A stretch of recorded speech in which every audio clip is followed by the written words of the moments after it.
Hello everyone, this is Mansi from evidyati.in। आज हम अपनी पोएम नंबर 8 स्टार्ट कर रहे हैं जिसका नेम है on killing a tree.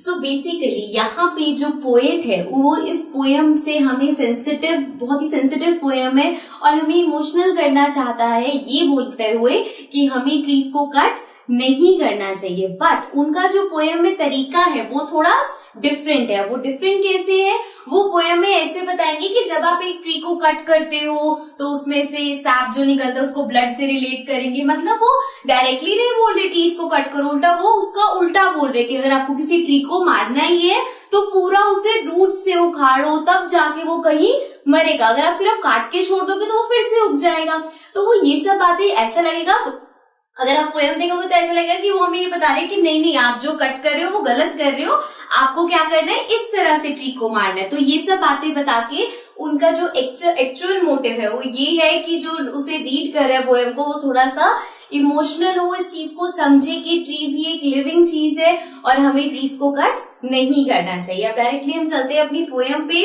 Line to line उसे रीड करते हैं, उसके वर्ड मीनिंग्स देखते हैं और उसको समझते हैं। So let's begin with the poem.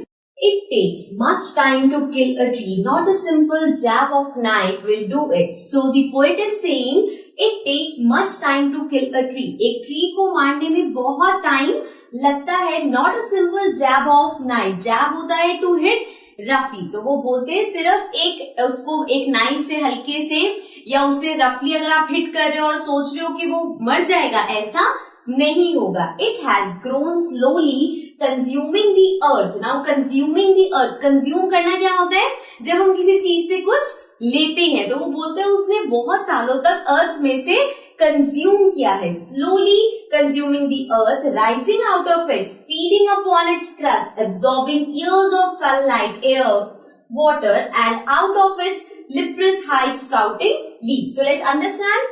It has grown slowly consuming the earth. Earth को कंज्यूम करते हुए धीरे धीरे वो बड़ा है। Rising out of it मतलब उसमें से, अर्थ में से निकला है।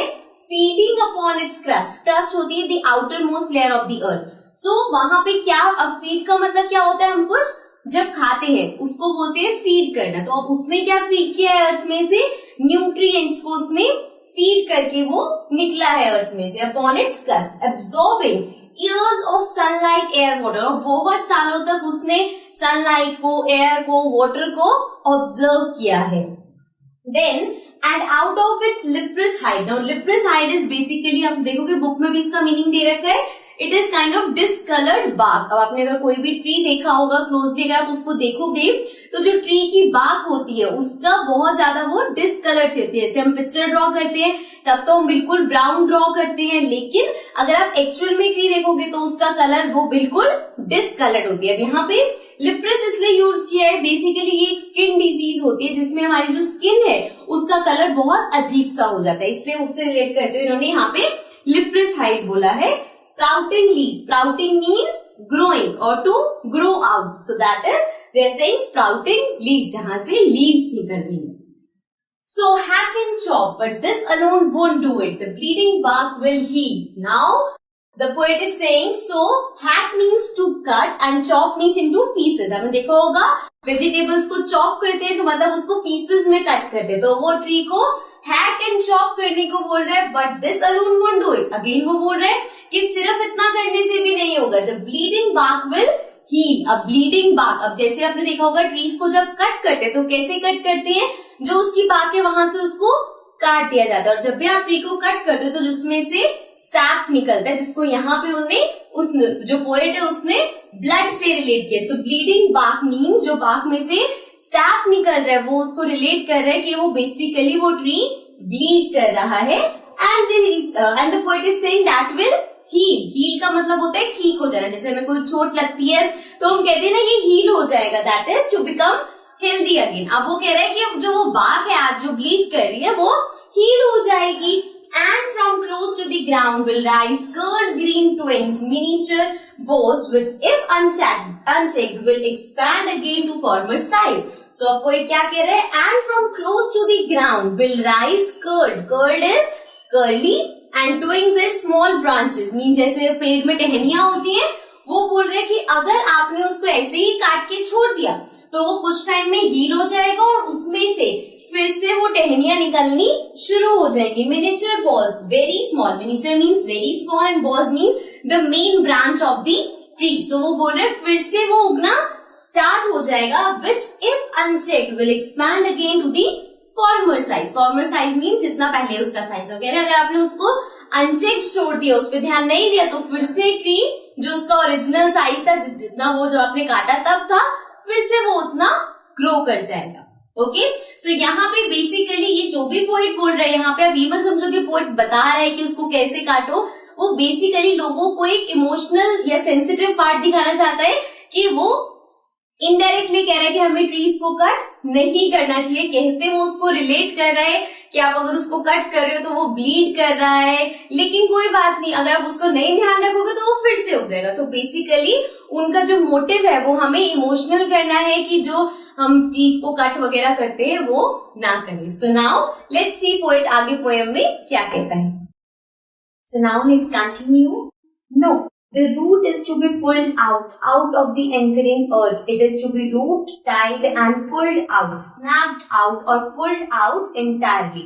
So अभी तक वो क्या बता रहा था कि अगर आप उसे कट करोगे तो वो फिर से ग्रो कर जाएगा. नाउ वो पोएट बता रहा है कि उसको अगर आपको सच में एक ट्री को किल करना है तो उसके लिए आपको क्या करना पड़ेगा. The root is to be pulled out. जो ट्रीज की रूट होते हैं which is underground, आपको वो निकालनी पड़ेगी. आउट ऑफ द एंकरिंग अर्थ. अब अर्थ को एंकरिंग क्यों बोला है? एंकरिंग का यहाँ पे मतलब है बेसिकली एंकर वर्ड से एंकरिंग किया है. एंकर क्या होता है? किसी चीज को बहुत फर्मली होल्ड करने वाला. तो अर्थ यहाँ पे as an anchor role play कर रही है जो उस ट्री को बहुत फर्मली होल्ड कर रही है. It is to be roped, tied and pulled out, snapped out. Snapped out होता है ब्रेकिंग, जब हम किसी चीज को जड़ से उखाड़ते तो वो बोलते हैं उस पे रोप बांध के उसको टाई करके फिर आपको पूरा उसे खींचना पड़ेगा, उसे जड़ से उखाड़ना पड़ेगा. और pulled out entirely. Entirely means completely, तो मतलब उसको कंप्लीटली आपको पुल आउट करना पड़ेगा. Out from the earth cave. Cave here means गुफा. अब जैसे रूट्स है वो क्या करती है, अर्थ के अंदर फैलती जा रही है, तो उन्होंने एक कैविटी बना ली है, गुफा सी बना ली है, आपको उसमें से उसको निकालना पड़ेगा.